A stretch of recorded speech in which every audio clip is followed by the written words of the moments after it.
Na-UP yata.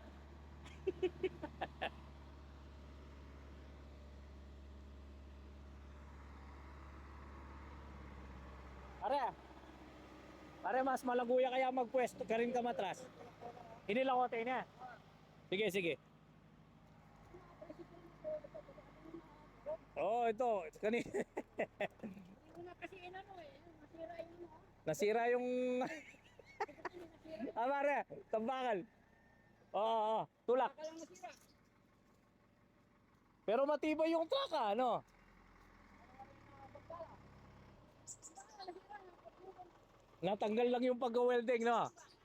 Kaya yan, kaya yan. Oh, yun.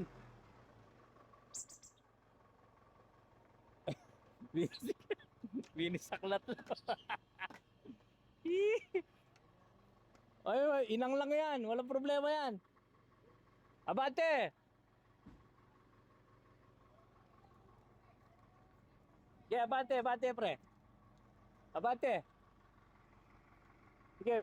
Kaya nangatanggal yung inang, kuya. Ha? Ano yan? Wah, Yan nga talaga. kaya natanggal yung wah. Tanya na ko na. Welding. Welding na nito. Okay. Mahirap gamitin yung tubo kuya sa kuryente. Dadaloy sa kamay mo yan. Ah, wala nang ano. O, sige. Wala nang problema niyan. Pwesto.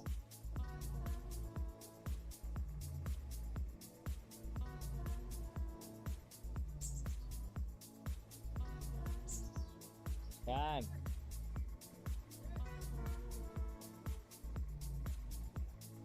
Minsan ho kasi may mga delikado talagang balyastahan sa bukid. Sabi nga.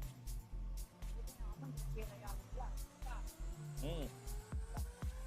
Matindi nga yung truck, hindi man na-UP ah. Galing.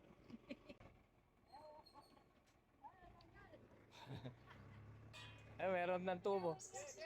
Para na, nanoy po wari ka niyan yan. Ipagigiban.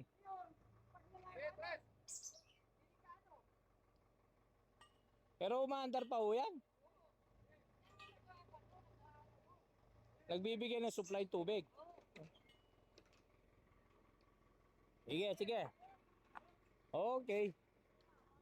Ayan, hirapan ho siya.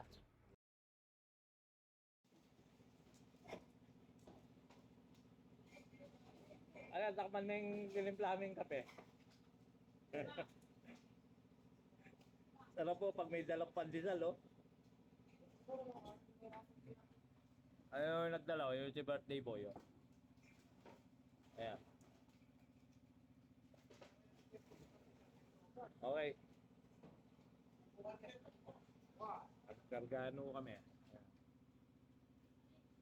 Go, go, go.